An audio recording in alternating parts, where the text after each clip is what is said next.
Dukemon! Hi folks! This is Mega881000 again, and it's time for another Backflash review video about the back then next released Bandai Tamashii Nations D-Arts figure, because it's finally time to make videos like this in my current style for each of these figures in the series, because they all used to get simpler videos in the past, so these videos couldn't do full justice to the awesomeness of these awesome Bandai Tamashii Digimon figures at all.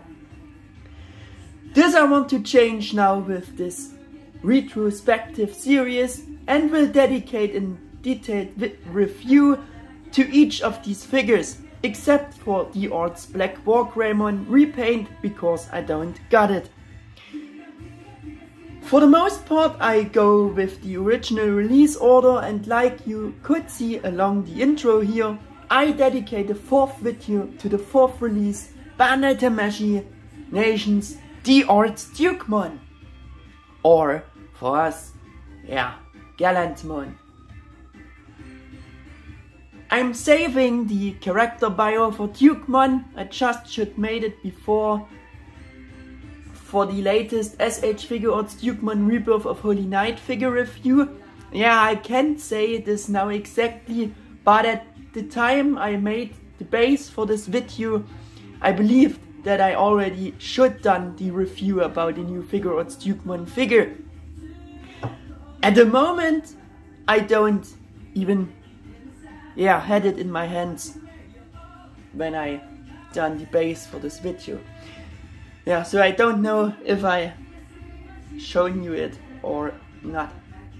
Don't be confused about that.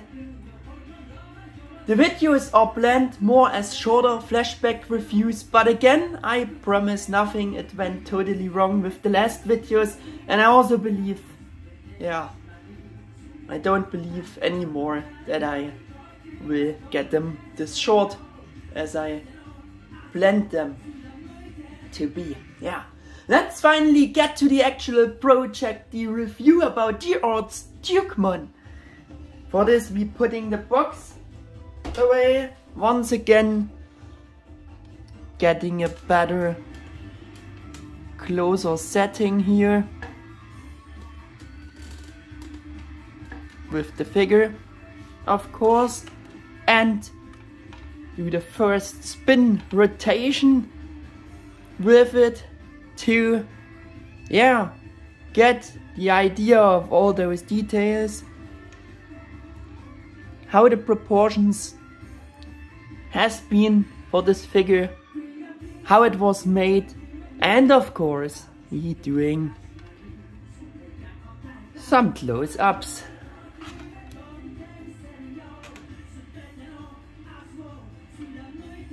to get an even better impression.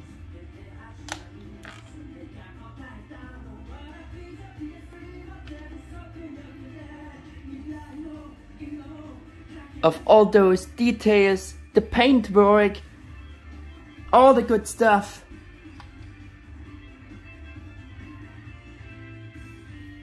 Which you might want to know about this great figure back then.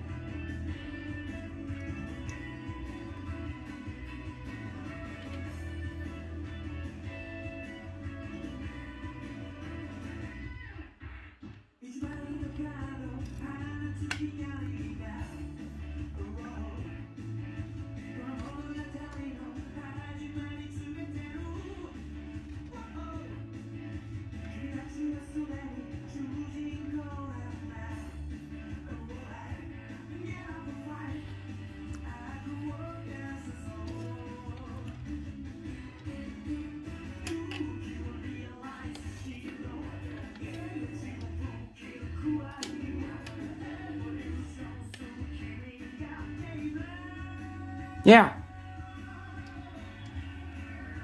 I think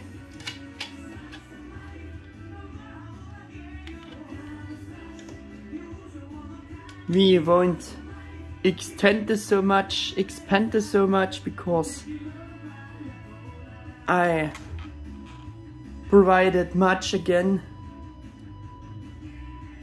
to make a decent detailed review about this guy here.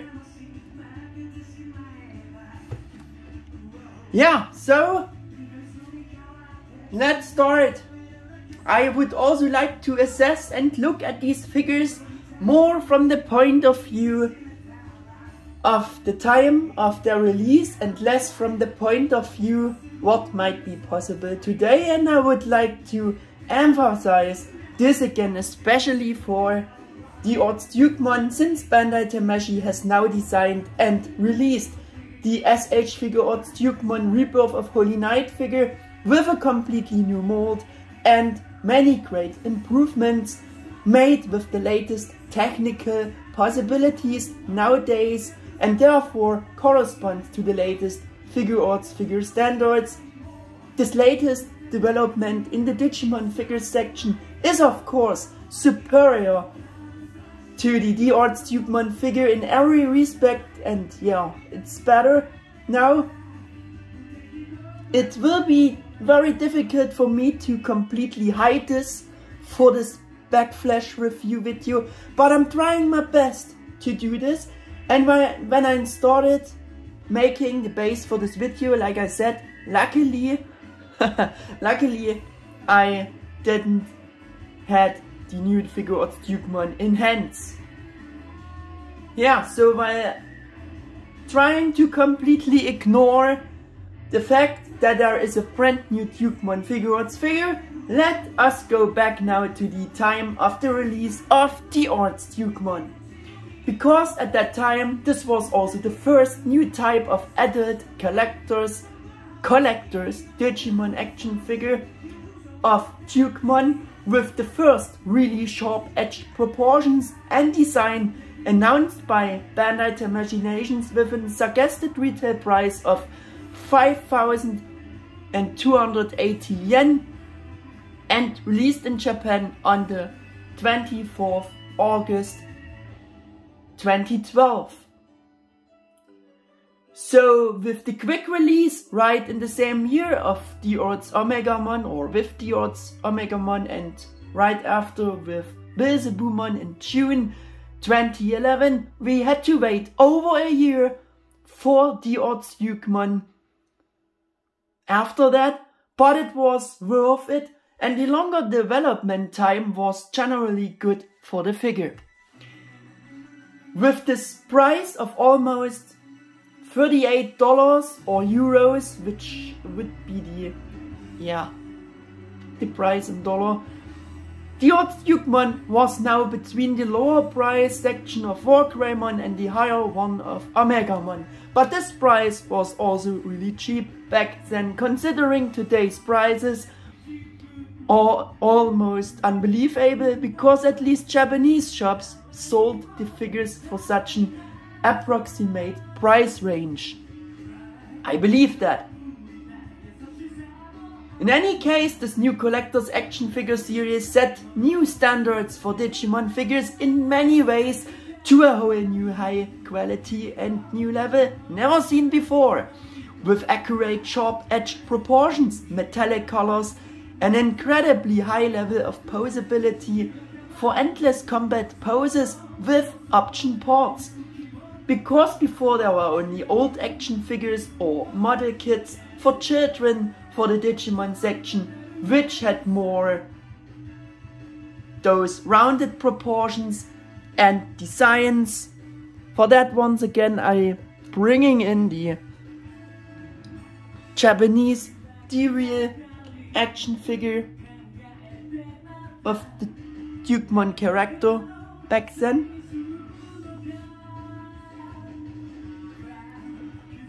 Yeah, they just had more rounded proportions, like I said, so that children not ensure themselves on pointed or sharp edged details. So the proportions of the old figures could never be that good, even if they seemed normal and very good to us already back then. This Bandai Tamashii D-Arts Dukemon showed this very well and made this first difference again really obvious in this direct comparison, I think. Again, though the original Japanese D-Arts action figures looked well done already, they never could be made like this, yeah, with those pointy details, proportions, because they had to meet those kids' toy standards. Yeah, and I think it's really obvious again.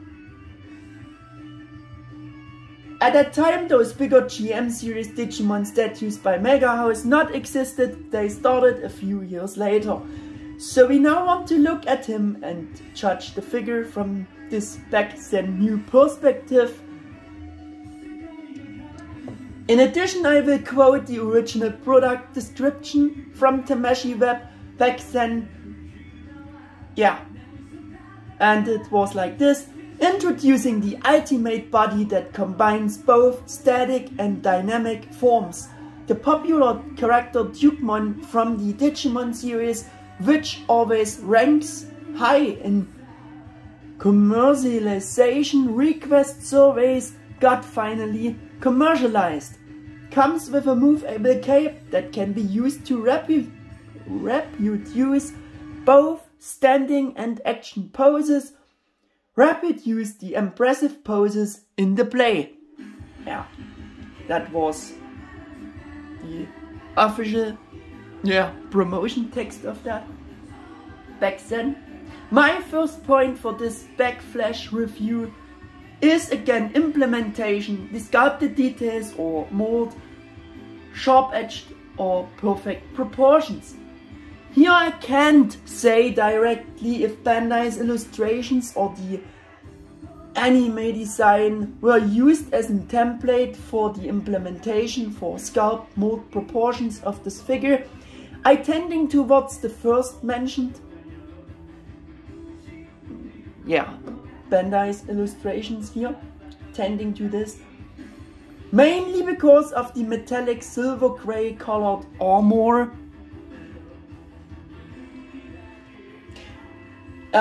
Which was more white in the anime, which fact was a topic in my info video about the new figurized anime design Dukemon model kit figure and the new S.H.Figuarts Digimon Rebirth of Holy Night.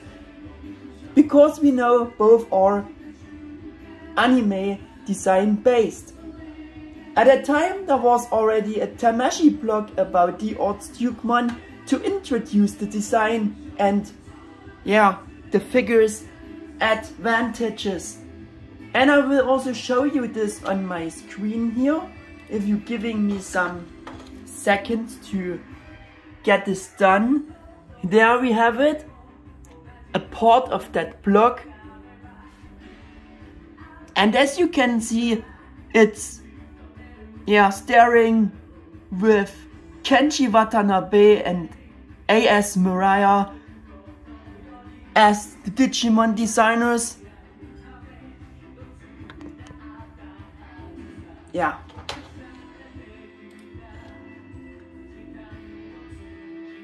Sadly, I didn't done such info videos back then about this all, and I just discovered this old blog while making the base of this video.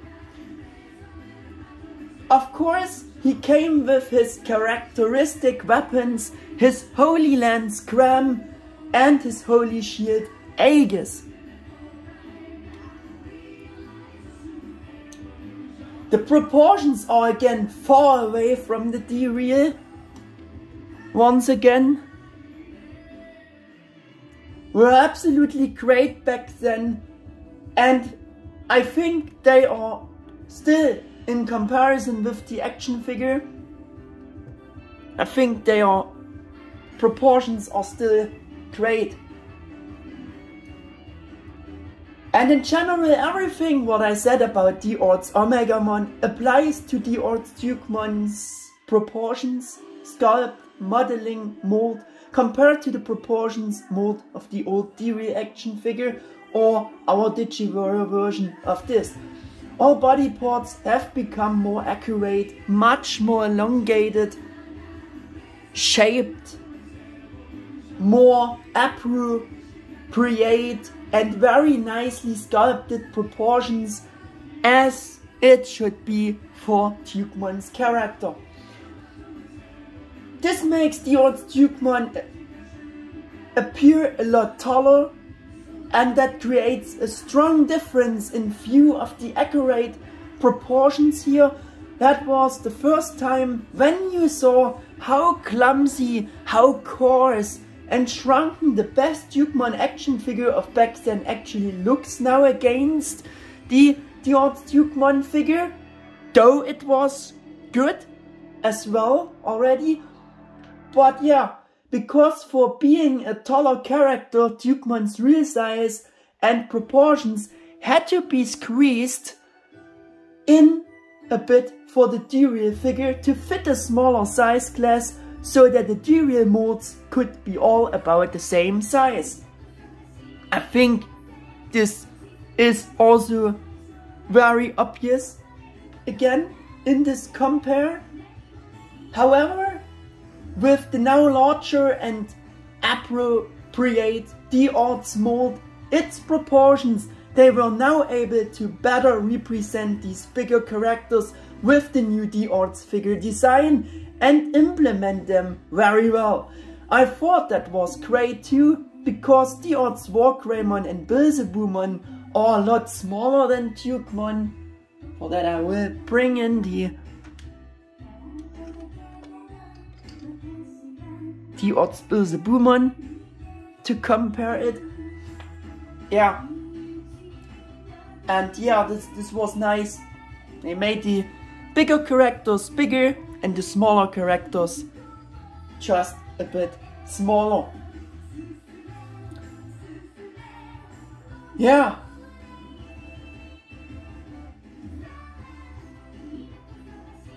And yeah, the Dukemon is so about the same size as D-Arts Omegamon. They made this, yeah, scaling very well back then.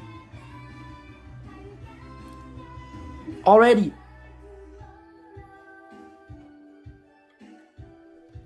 We're doing our focus to focus his other side a bit more. The sculpt of every single detail is also really top notch. Absolutely groundbreaking. Everything is present which a Dukemon Collectors Action figure should has. In terms of details, and again in comparison to the D-Real action figure, which wasn't bad either, but quite in difference. Also again with some flaws about that. Yeah, I will come later to this point. Also a thing is, the lens has this a bit odd cutted shape on one side, just like the D-Real, like they made it on the D-Real action figure back then. So I found it accurate and that it has to be that way, right? On the other hand, the Figuarts anime designed Dukemon model kit figure and the new Figuarts Dukemon no longer has this, yeah, one side cutted shape for the lens there.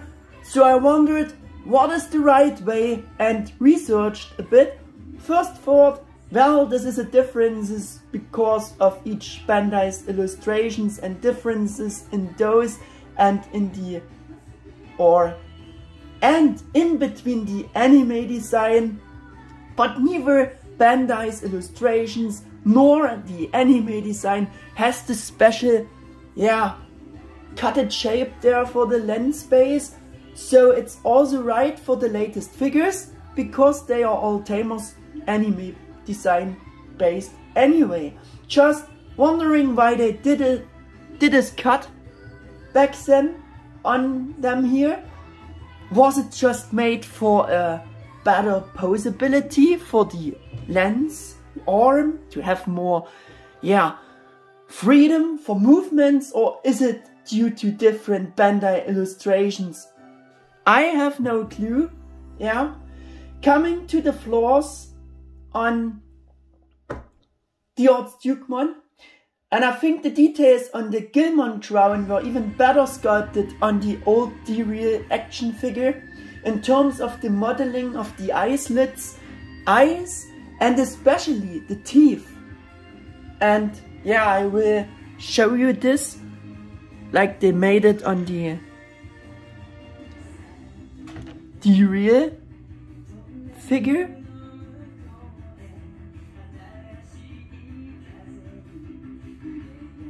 They actually molded the teeth with a more raised sculpt from the other details from the surface of the crown.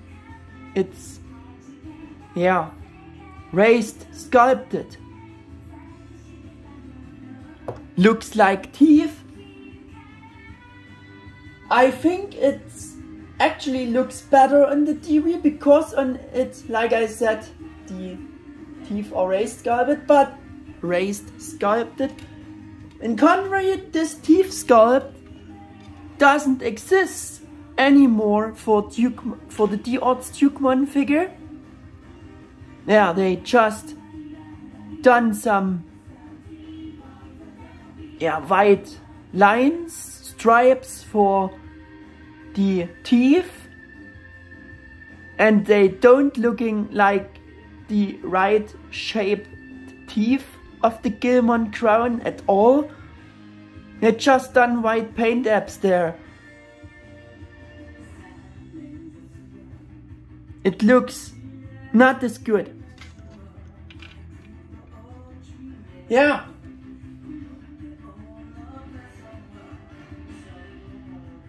Like I said, they just only indicated the teeth with those thin white lines as paint apps, which has all the same arrangement as well, but the teeth should be done like on the D-Real, like also a bit different arranged. Yeah, but they all arranged the same on the D-Arts Digimon crown, and so I think this looks much better. What do you think? Those white lines doesn't look like teeth at all in my imagination. This are no teeth sculpt. No, it's no sculpt. No, even it's not a paint sculpt. A painted teeth that are just like white lines. Yeah. Like I said, that looked a lot better on the old D-Real and was a very big weakness on the otherwise pretty perfect sculpt and implemented really cheaply for being such a new figure. And again, compared to the D-Real Dukemon from 2001, for which they once done it better before. I think, yeah, that's strange. It's also the way like they done it now for the Figuarts Dukemon. For the new one, they done more this style, gladfully. Yeah. Some more little flaw is that they also didn't sculpt the zipper of his suit underneath. I think you can see this. Yeah, there is no zipper sculpted. In contrary to the D-Real, they sculpted the zipper, the details for the zipper, and even gave it the silver metallic paint app. Which is, yeah, also a bit kinda bad thing for the new figure. They missed this little detail out for being the new figure.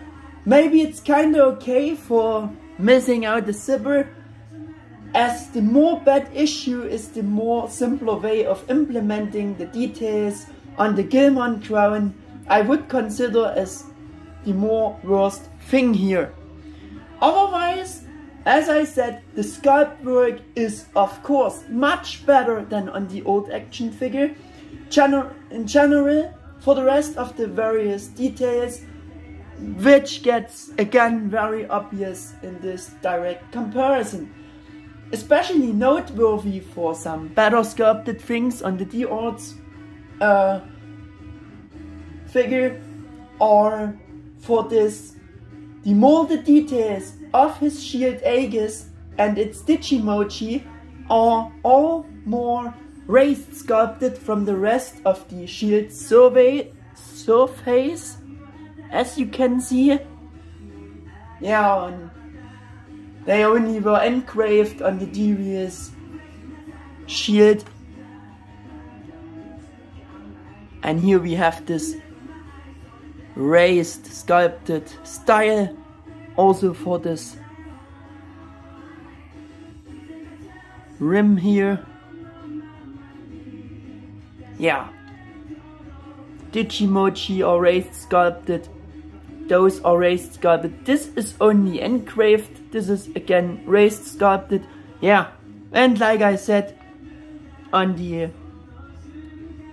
D-Real we only have all the engravings for those details,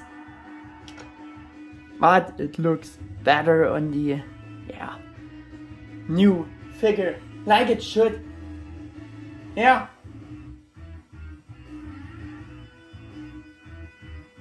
But for a kid's toy figure, the D-Real were also pretty well made, especially the Japanese D-Real versions. This I want to highlight here once again, and you will also see later why I doing highlighting this a bit or emphasizing on this a bit. Yeah, but for more better things, for better sculpt, we going back to the D-Arts figure. It also has a better natural mold for his lower suit at the thigh section, and the knee joints, which are correct shaped and colored due to the molding color there. You can see this looks more like a suit he wears underneath, and the knee joints are also black.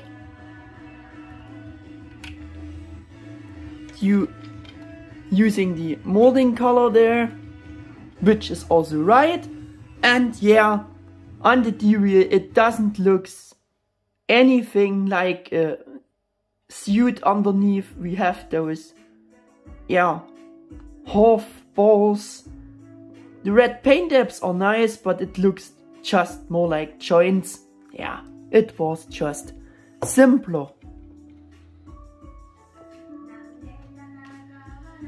Yeah.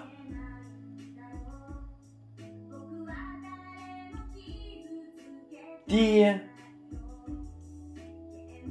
in two half splitted pose-able plastic cape was also great for this time, and with this and with the great pose-able hairpiece you got a lot of freedom of movements for the figure, which you don't have for the D-Real figure.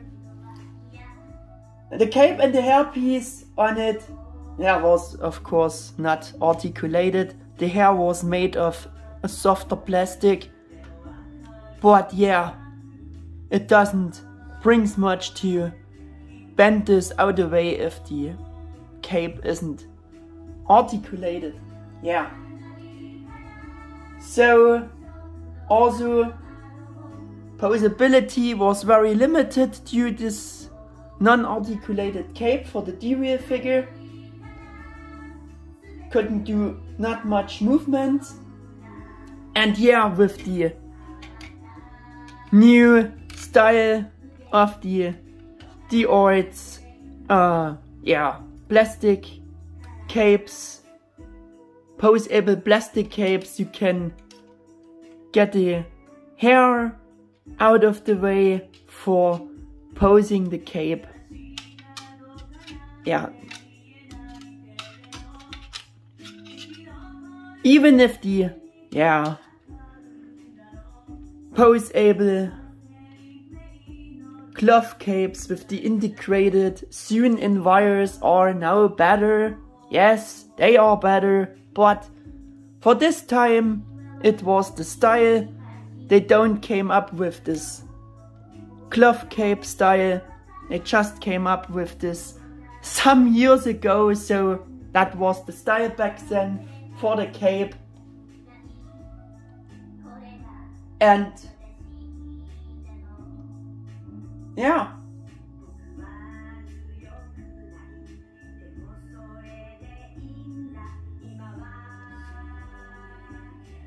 it's, for that time it worked. It was great to get the cape out of the way, to have poses with the cape, to be able to have poses with the cape. I mean, it's also speaks for itself, I think. Yeah. Due to the lesser budget for D-Arts Dukemon, he doesn't came with such a second swap-able special post cape like in contrary Omegamon came, but I think it still was great for that time, for that Dukemon. Next point, the size. The original size specification was about almost 6.3 inches or 16 centimeters. He would be slightly smaller than Omegamon with that, but I have to disagree here. And with the tips of the Gallantmon crown and yeah, the curve, which is about curve of the hair, which is about the same height, in a very upright standing pose, he easily reaches Omegamon's size of 6.7 inches or 17 centimeters as well. Of course, it also depends on the pose you give the figure, like always. My next point is coloring paint apps or present and all the good stuff. Yeah, like Omegamon, D-Arts Dukemon could and can score immensely with a beautiful and really great color scheme with matching color tones too. And I think that's very obvious. Almost all paint apps that Dukemon should has for the various details are there. Due to the Bandai Tamashii coloring style for their Collectors Action Figures, you have the typical metallic or pearl colors here, which of course standing out from the already very good paint job of the old D-Real action figure. And in this direct comparison, it reveals an obviously bigger difference that the coloring on D-Arts Dukemon is better. I think, yeah, that's really obvious again. And of course the coloring on the D-Arts is worlds better than on our Digi-Warrior Gallantmon version from the Japanese D-Real mold. I will let the direct comparison speaking for this moment, please. There we have it. This is, yeah, our version of the D-Real figure.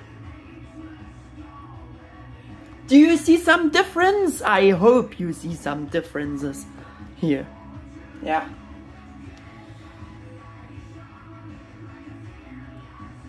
I mean, compared to the D-Real, the supposedly accurate white color from the anime is actually, yeah, unluckily a coincidence which just fakes to be the show accurate color over the D-Real figure and hides a bit the fact that it looks actually like a cheap, unpainted prototype in compare. That's my opinion. Yeah. On the other hand, the color scheme of the Japanese D-Real was worlds better compared to the much inferior coloring of our Digi-Warrior. Yeah, but we also want to make the comparisons here more with the Japanese D-Real figures. But yeah, again, some people think the white is better. No, it isn't better, because the Japanese did it on purpose to, yeah, gave the D-Real figure this, yeah, already kinda plastic toy color, metallic silver kinda look, yeah, on purpose to look like a knight, right? And there is a reason why they done it for the same with the D-Arts Dukemon than with the better painted figure. Yeah, in a nicer, with a nicer color of course, but it's comparable, I think. And yeah, it's faking the more show accurate colors, but yeah, show accurate colors were also never the topic on the Digi-Warrior version, which Bandai America didn't, yeah, put focus on. So it is just coincidence. Maybe they said, yeah, the Dukemon character is white in the anime. Yeah, just made this figure from pale white plastic, so we have this, yeah, right look. But yeah, it is like I said, unluckily coincidence which just fakes to be the show accurate color. If you're seeing this in compare, I think again that's really obvious. Yeah, so enough about that. It looks just like, yeah, unpainted prototype. It looks bad, believe me. Maybe that white, yeah, comes out a bit more shiny because lighting it with light here, but believe me, that's a real pale, ugly white molding color. Yeah. The already very good plastic metallic silver grey from the D-Reals Armor evolved to a very nice lighter metallic or pearl silver grey for a super fitting color for a knight's armor, appearing worthy for a royal knight. It's a really nice, yeah, maybe metallic, maybe pearl, yeah, darker metallic silver or grey. Don't know how to describe it exactly, but it was a nice color, or is a nice color. Like I said, it's a bit similar to the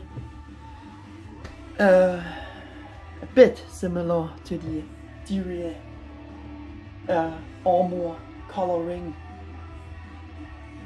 Yeah, the dark bronze action figure gold color evolved to a very nice metallic gold with yeah, the typical gold color tone the figures of that time had. Yeah, now I know they now for the premium color editions they going more for this lighter gold, this champagne gold.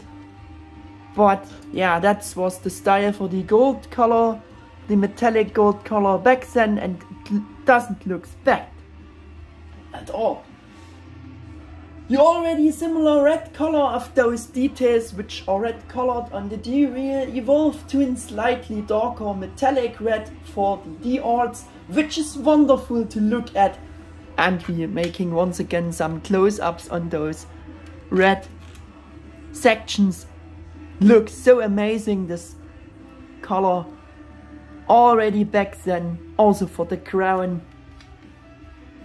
chosen really nice color for those red sections. Very nice. Yeah, for the belts, they chosen with another red color tone to give him a color accent to, yeah, which with a matte texture, which also fits perfectly because it's not metallic red. It doesn't look like the material would made of metal, but has this nice rather leathery look. Very nice difference. The rest of the colors for the belt here, very nice color accent. Like I said, they even chosen another anthracite. No, not anthracite. Another gray, darker metallic gray for the section of the shield and for the lance or the spear, if you want to call it, which is a, yeah, believe me, it's different color to the armor, which is nice to have another color accent. They even done it on the D-Real back then. It's not the same color like the armor has. Yeah, like I said, really nice coloring. Also to have some accents in the colors. Yeah. And they even chosen another anthracite metallic color for the inside of his holy shield Aegis, which color isn't present on the figure at all on some other sections, but they done it really nice. Maybe it's also a molding color, but I think it's painted. Yeah, and the old one, it was just the gold color of the shield. But yeah, another great color accent. Shows quality, a sense of high quality feeling, all the good stuff. Yeah, the hair has also been given a nice matching, more natural coloring to make this more noticeable as hair. Also from the mold, very nice made. Also again a color accent with to the metallic colors. We have a matte texture for the hair, very nice color tone as well. And I was really glad that I not given the hair the paint job like this metallic silver again. It's really nice. Yeah, to make it looking more like hair. Yeah, the cape is the red molding color, by the way. Also brings another color accent to the whole thing here with again a matte texture, like I said. to the other metallic colors, which also has even a darker shading to it. We'll show you this. For the inside and the outside, maybe you can see some darker sections there where it's shaded. It looks a bit like dirt, but believe me, that's shaded. That's shading. Also for the insides, like I said, for the inside of the cape, and you can see that the cape is cut it in half to get some poses. It also falls off easily by posing it too much. It comes off easily, but like I said, for that time you could do some nice poses, and yeah, the cape also brings another color accent, like I said. We have shiny black for the visor or the sections between the eyes, shiny black lines for highlighting engraved details on the mouth protector, on the top section of the chest armor, like similar they done it on the D-Reel. But we're looking at the visor first. Visor. It's difficult to show you this always. It's in the shadows. Also have a closer look on the eyes as well with that.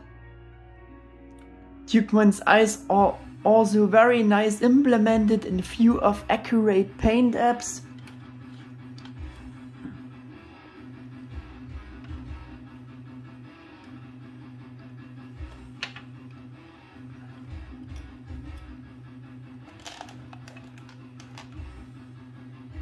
Why it's not focusing? There we go. There we go. Yeah.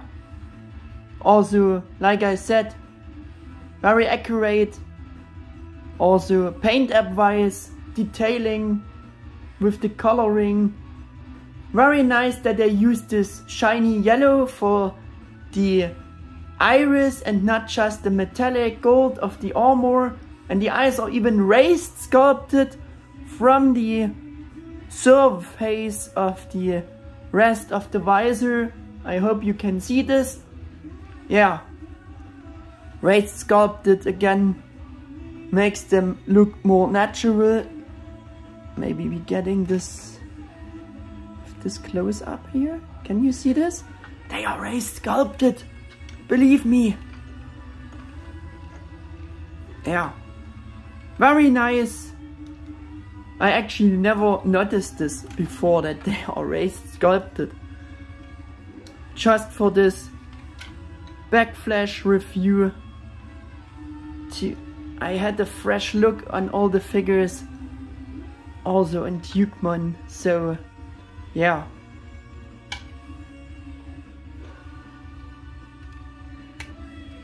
Really, really nice implementation.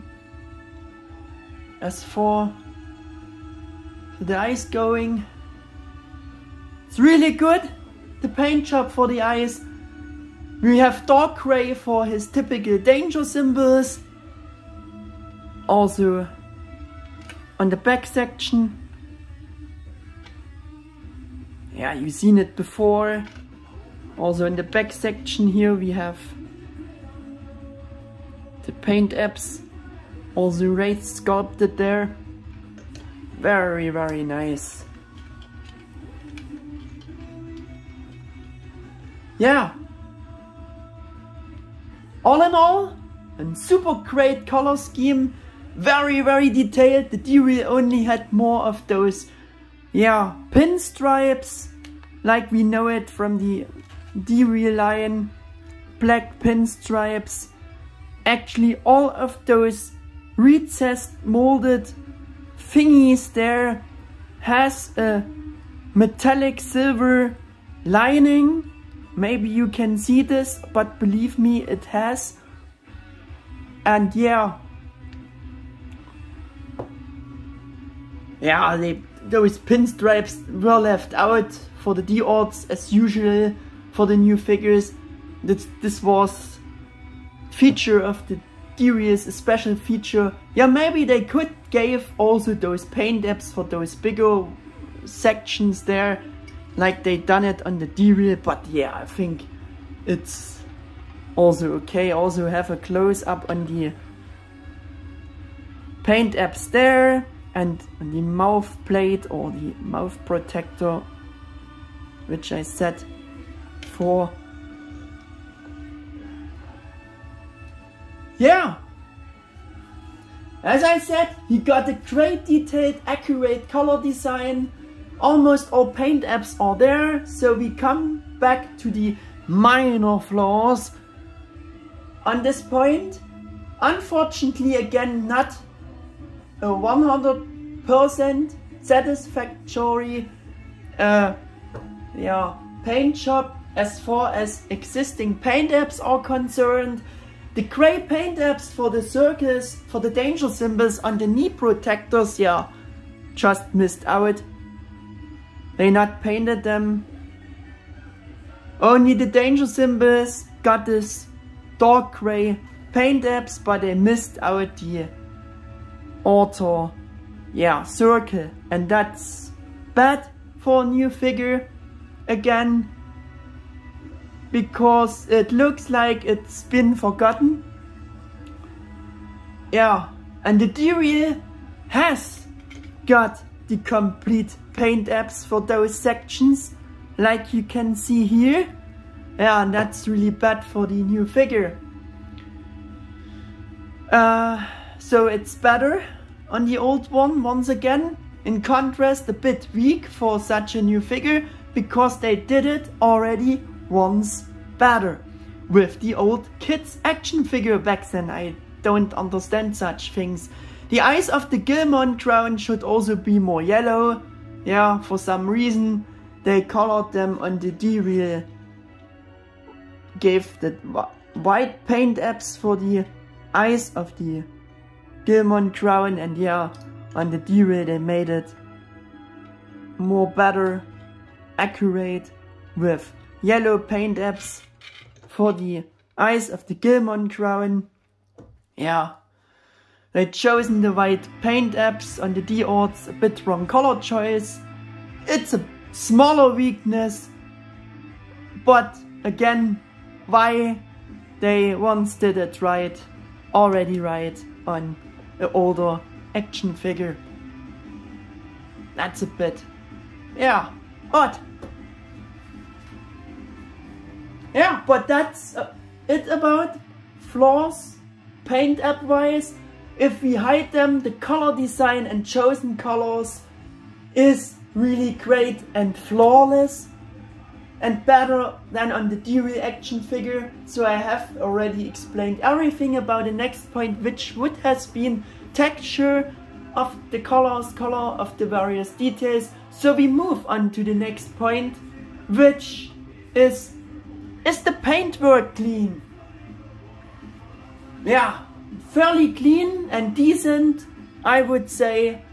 Already back then it corresponded to today's Figuarts level, which I often mentioned, and it's again cleaner than on the D-Arts Digimon. Yeah, luckily had more luck with my copy here. I can say this is much more cleaner. Yeah, and those close-ups should have made it very obvious, I think. Option parts is the next point. This I also would count to a good implementation. Yeah, you can display him also without his holy lance cram and holy shield Aegis. For that, D-Arts Dukemon came with two nice interchangeable pairs of hands, one pair of clenched fists we have here. Also got nice paintwork there. Also with the paint apps for those details. Those details are even raised, sculpted again. Very, very nice. Again, he came also with one pair of open hands with the same good paint job. We have them here. Very nice also from the sculpt work.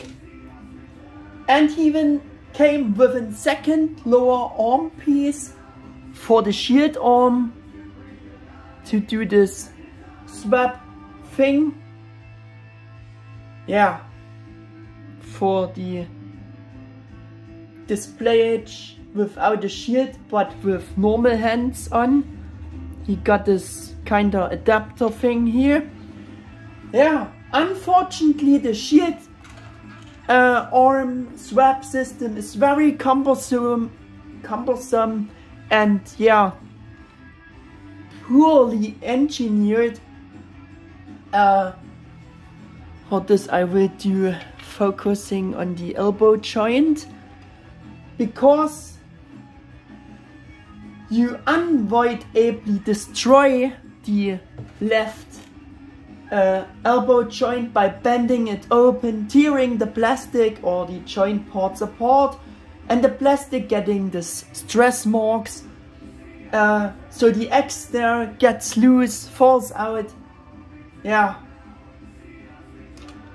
If you swapping this arm, I will explain why soon.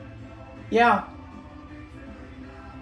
all the bad things which can happen to this joint by using too much power to get it detached due to the hold of the connecting parts is a too tight fit there. Yeah, because yeah, you have to actually pull off this whole thing from the from the elbow joint, and yeah, so you destroying it because the fit is too tight, and yeah, you put on this adapter thing instead of this. Yeah, and this is just poorly engineered. I also can show you this in the instructions, of course, to get a better idea of this. You put on this other arm to get the other display options. Yeah. Because of all this, I also sorry, but I won't show you the complete swap for the shield arm. I only will imply it kinda a bit for you, but I can demonstrate you the swap from Cram, his lens, to the fist hand. This is much easier and better engineered, easier to do. Now we have a hole and we just put on the right fist hand with the ball pack there, and you can have this other display option with his normal hands. Yeah. Also can do a quick close up on Cram. There's the ball pack, which is the joint for the lens.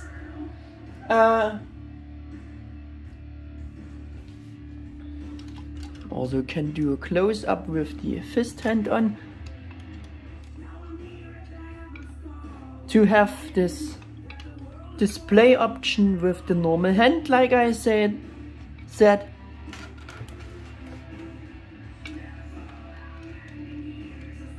And I will kinda demonstrate you the swap of the shield arm.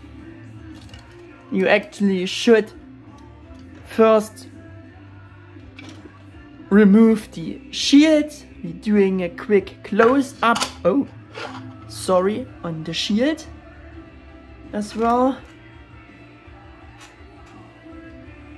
Yeah, and then you actually pull off this lower arm piece to put on this adapter, and on this adapter you put on the other, yeah, hand. But I won't show you, I just can yeah, hold it on the figure to get the impression, but I think you get the impression also, yeah, other ways, because yeah, it's not this difficult to imagine. Yeah.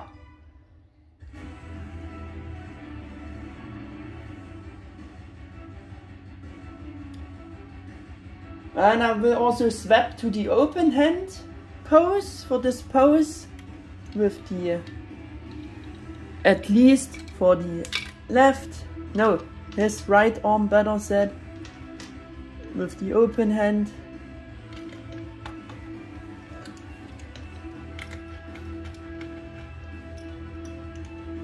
Have a pose maybe like this.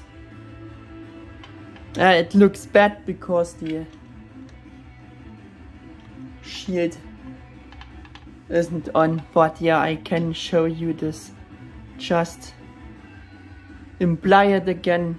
You would put on the adapter, put on the other hand, and there you go. But I won't show you because you destroy it more and more, and if I would do this, we are not finished in 4 hours to get it back. The X gets pushed out. Yeah. So we getting back with the shield to have a better look. Better. Yeah, you know what I mean. Yeah, I never understood why they had to design it so bad and complicated for the shield arm, though they could have designed it differently, much easier. Maybe like they done it for the other arm, simply like that. Yeah, with only one detachable adapter piece for each option. So made this adapter piece detachable more to the front section there, that you detach only the front section and not the whole lower arm. So they just could have saved this whole lower arm piece as well. Yeah. And while only had to make 2 different front adapters, roughly as the third-party company Dukemon EX did it for that Dukemon X. But here with this system is super cumbersome. One of the biggest issues of D-Arts Dukemon, of this figure, even if those display options were very good, don't get me wrong, from the idea behind it, very good implementation, yeah, but the engineering and the swap system remains absolutely bad, at least as far which counts for the swap system of the shield arm. Yeah, I mentioned that a lot before in the info videos for the new Figuarts Dukemon, which I hoped got, or which I hope back then got better engineered.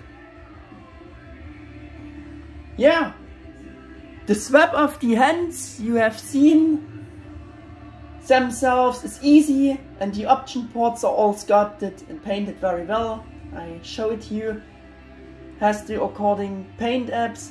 The number of option ports and the amount of resulting display options are possible with this is of course great in general, They did a great job actually again with the option ports, but engineering, yeah, they failed a bit, not a bit, very much they failed there. I think the open hands were saved for the Figuarts Dukemon, for the new one, though they showed him in one photo in that blog with this open hand, but I believe they just used this from the D-Arts figure.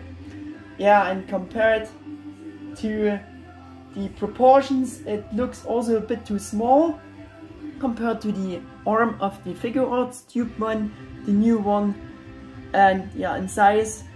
And there are obvious color differences between this hand and the arm. Yeah, and we getting the lens back.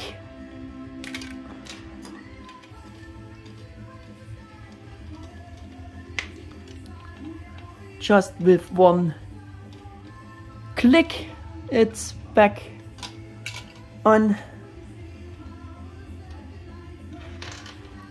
Putting away the option ports again. Yeah, the D-Reel also, and only the D-Reel, had this function too. I won't demonstrate, but I want to show you his option arms a bit, if you can call them like this. Yeah, had those a bit simpler swap system with those additional interchangeable normal arms, and yeah, you just pull out the arms there and put on those, and there you go. Like I said, a bit simpler system, but it worked. And yeah, the Digi-Warrior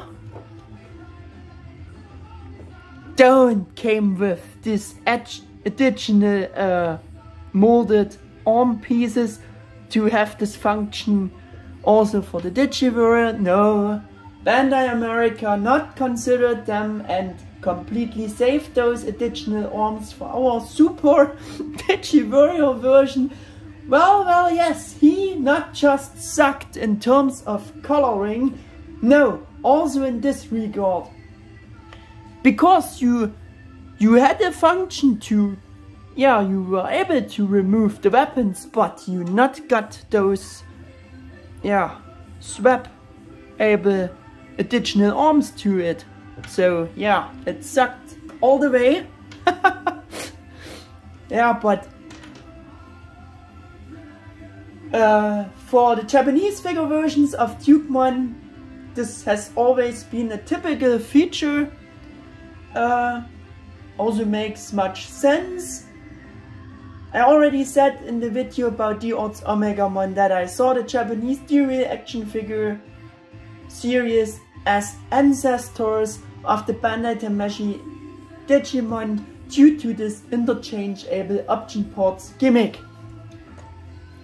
My next point is articulation, joints, tightness of joints, and balancing. Yeah, the number of joints was absolutely impressive for such a new figure back then, and still remains so. I think he already got a lot of joints, even if the new figure is better. Yeah, the D-Reel on the other hand was almost not pose-able. Yeah, or yeah, had a better said, the range of movements got much limited to the cape. Joints are actually reasonably tight on the new figure. He can hold and lift the heavy weapons and the shield. Still, even today, he holding the set poses pretty well, as you can see. However, he was already weakening in terms of balancing, which is better with Omegamon. Of course, this is mainly caused due to to the large heavy weapons and Dukemon's character design in general.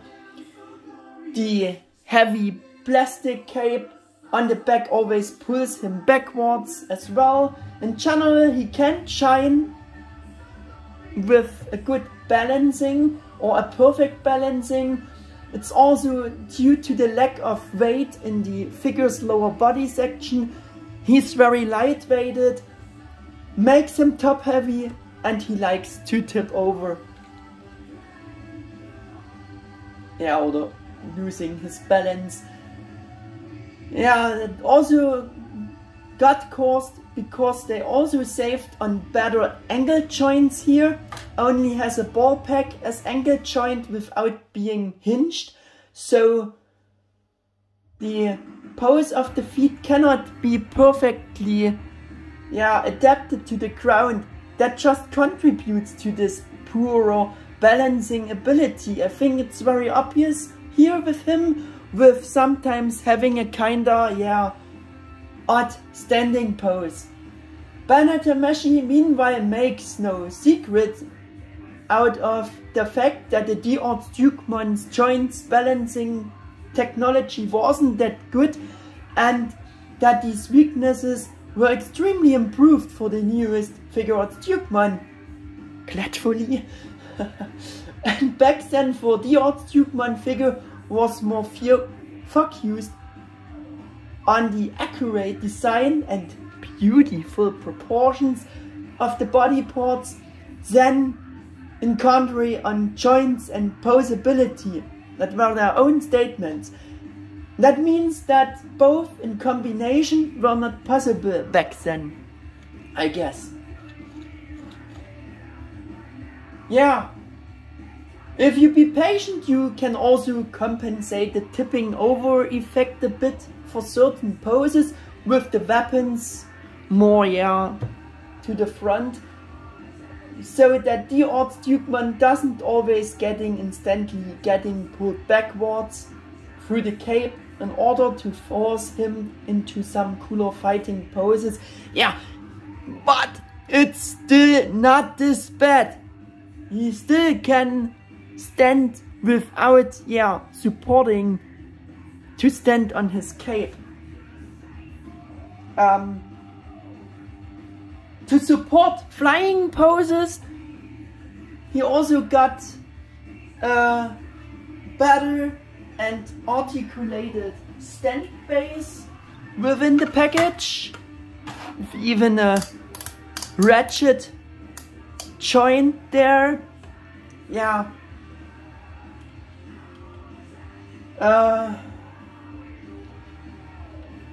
Omegamon came just with this, could do nothing for support at all. Putting this by the way. Yeah, it wasn't perfect either, but works better than Omegamon's stand base. Yeah, and you have such a little adapter here, which you can attach to his back. You see, the cape comes off easily. Yeah, we have a little hole there, and you can get him standing like this. Also can have some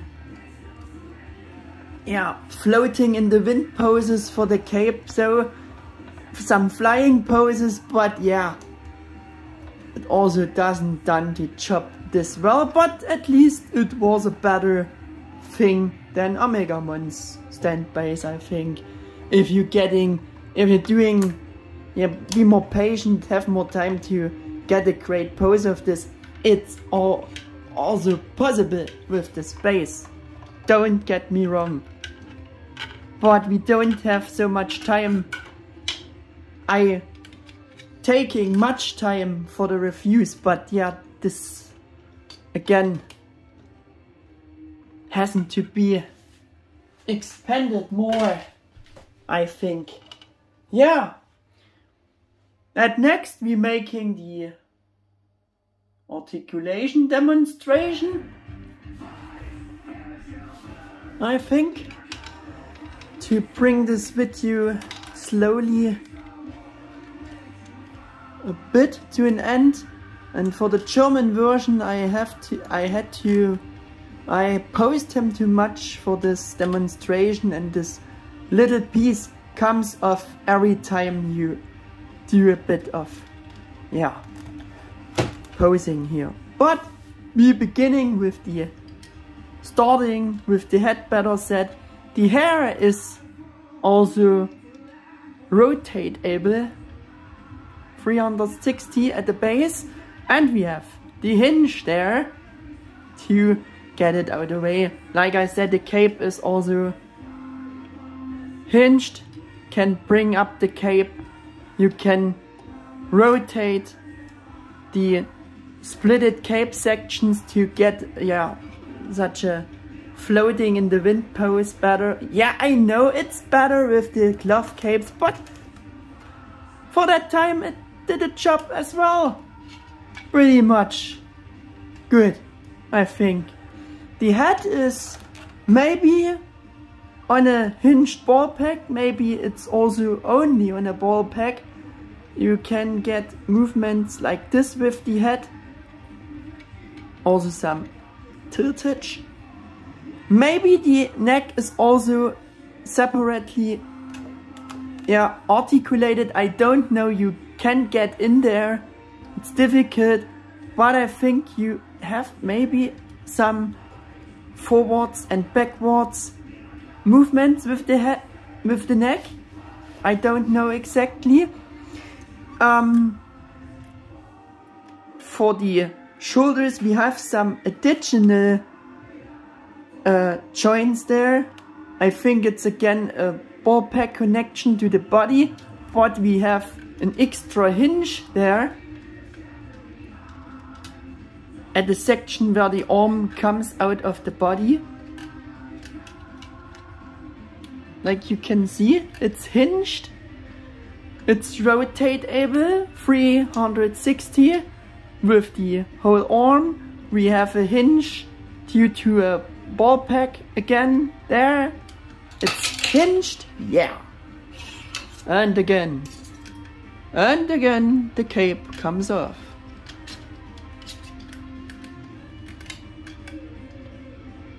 Yeah. We have a upper biceps swivel. We have the shoulder armor on ball packs to get them a bit away of the pose. If you want to pose them, we have double jointed elbows, but it's a bit limited due to the mold and the character design and the weapons, of course. Yeah, that thing is really getting on my nerves here. Yeah, just ignore this loose piece here. But I actually can't ignore it this much. Yeah, with the lens you have seen this molded in ball pack, you can have some movements in all directions until it's limited. Limited articulation strikes. And yeah, with the hands the same. On those ball packs they are, with the normal hands it would be, yeah, pose able, move able in all directions until parts getting in the way. For the shield, for his left arm we have the same articulation, but for the shield we have this hinged ball pack. You can hinge the shield in all directions. You also can rotate the shield there at the connection pack as well.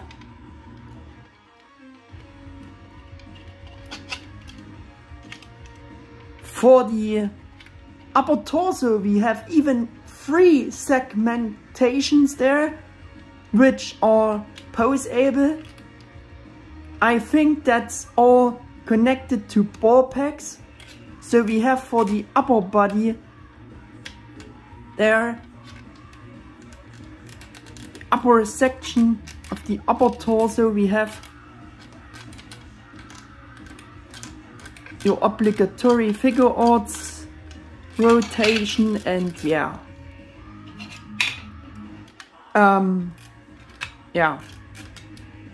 crunching poses, tiltage, and yeah, like I said, it's separated. There, the upper torso is there, has a ball pack. There is a ball pack for the lower section, and for the lowest section there's also a ball pack, but the limit, it's a bit limited down there, and this piece comes off again, but rotation, tiltage is there as well.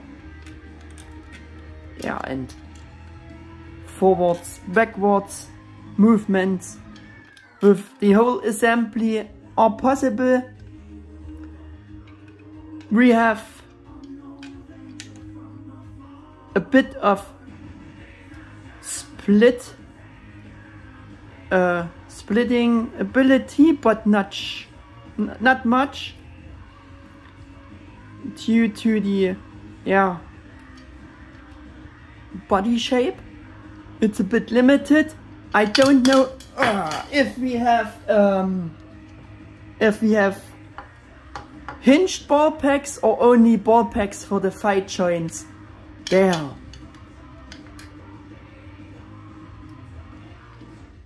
Like I said, if I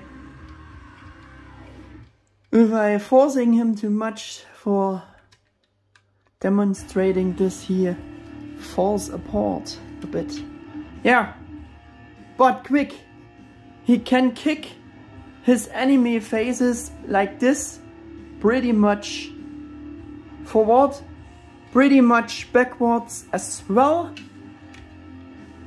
If you lifting the cape up, we have a upper thigh swivel.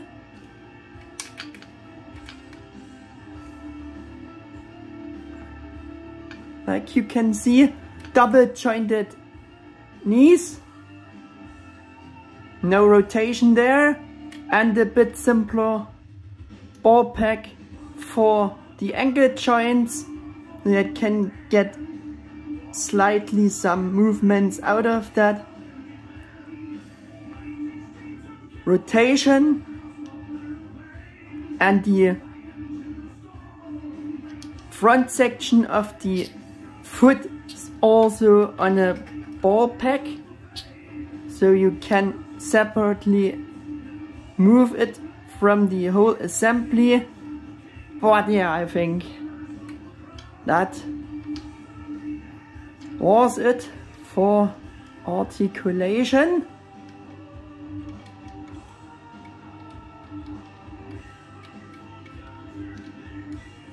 Yeah, just ignore this loose thing there.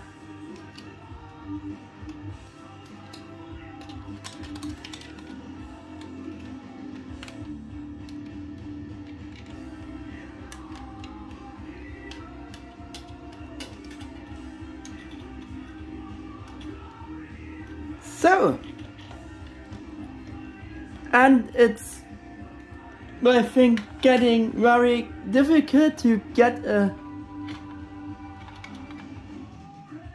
almost good standing pose there again, but yeah, it worked pretty fast. I'm glad about this. Yeah, though already a very nice and much articulated figure. Actually, as a conclusion of all of this, next point, price performance ratio by recommendation. Bandai suggested retail price of just about under $38 or euros, or even if it was more, yeah, like $10 or $15, $20 more, would definitely had been worth to buy D-Arts Dukemon back then. Also not considering eBay scalpers prices today. You have to decide for yourself. I saw him still available somewhere at Amazon for over $250 or euros, just for example. For the conditions back then, it was and still is a super great figure of Dukemon, no question. I got it again from an eBay Hong Kong seller. What I paid at the time, I have no idea anymore. Maybe around $70 or $80, like for Omegamon, maybe also less. For the old D-Real figure, I definitely had more or similar cost before. For me, so for that being this such a new figure back then, still a reasonable price, which I paid also. Yeah, I was willing to pay. But for the point of buy recommendation, we can't hide the fact that there is a completely new Figuarts Digimon figure that meets today's standards and level of current Figuarts figures and comes with so many improvements and completely new anime-based mold, which is now much superior over the old and now already over 10 years old D-Arts Dukemon figure. You have to consider this also. The completely new Figuarts Dukemon is therefore a very, very good improved and above all much cheaper alternative to the older D-Arts Dukemon. Due to this fact, I no longer want to give a buy recommendation today for the D-Arts figure, especially not for scalpers prices, because why you should buy an outdated figure at an astronomical high price when you can get the latest development much cheaper? Yeah, this is the question here. Unless you don't like the new Tamers anime-based design of the new Figuarts Dukemon for some reason and you like the D-Arts work back then, yeah, I know it's not bad. It can be you like it better, but then be prepared for those high prices. I also didn't find any informations about a later resale of D-Arts Dukemon at Tamashii web either, so making the today's prices even worse for it. I think that contributes for this. Let us looking a bit on the box quick.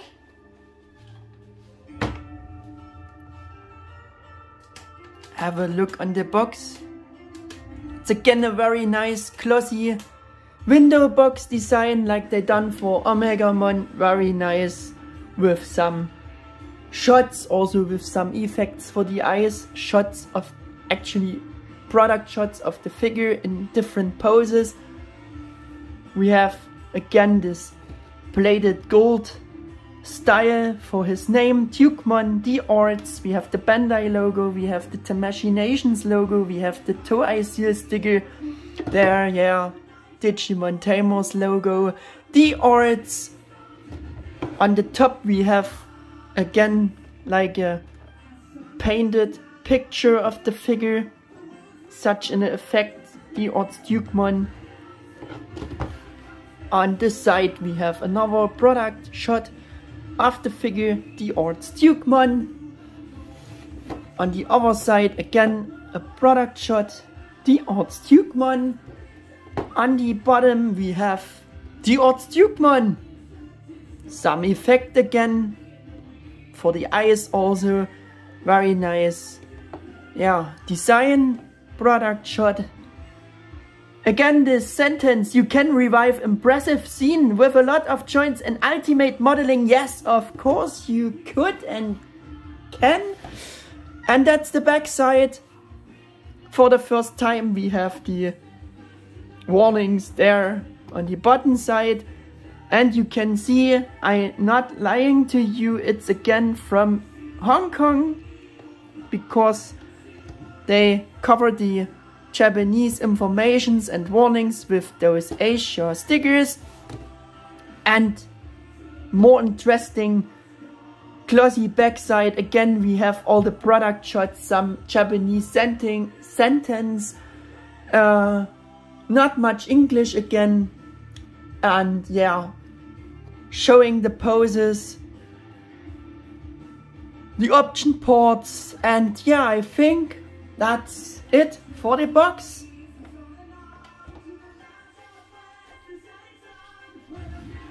Doing some comparisons as well, of course.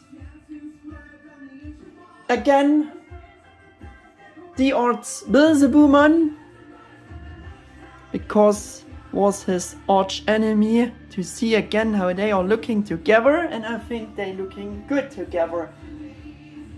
And I also will show you D-Arts Omegamon for some Royal Knight comparisons, Royal Knight figures,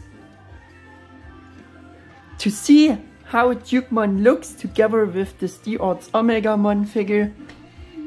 I think they also looking very good together. Also have the 2.0 mold, Okura no Wargame version, the pale Omegamon style, to see how they are looking together. Also have the premium color edition, Figuarts Omegamon, to see how they are looking together. I also will show you Figuarts Alphamon, which came much later in line, but it's a Royal Knight figure which matches this compare, so you can see how they are looking together. Should do better pose with Dukemon here. Also show you, maybe for the first time, premium color edition Figuarts Alphamon Uryuken mode, to see how they are looking together.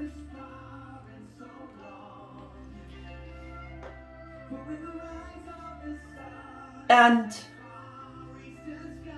some old figures again. Action feature Gallantmon, basic action figures of that time. Also with another Gallantmon figure. It's from Yutaka, Japanese brand, I think. Got much more paint apps, nice, better coloring than our action figures, but that's not the mold. That's a different figure. Only available in Asia, I believe, or Japan. Not to be confused. Yeah. And some of his Evolution line figures, D-Real figures. D-Real Crowmon, D-Real Megalochromon. To see how they are looking together. Yeah, they're not scaling very well, but just to see how they are looking together. Also bring in the D-Real Dukemon Crimson mode. And again the D-Real Dukemon. And again the ugly Digi-Warrior version of it, to see once again to how they are looking together. Yeah. And also the Mega House GM series Dukemon Crimson mode, that beast of a figure from 2016. Looks so nice. Yeah, it's bigger. To see how they are looking together. Still think that's a very nice statue. And for the last today, bringing in the D-Arts Wargreymon, to see how a smaller figure of this series looks in comparison to D-Arts Dukemon, and of course his counterpart D-Arts Metal Gallantmon.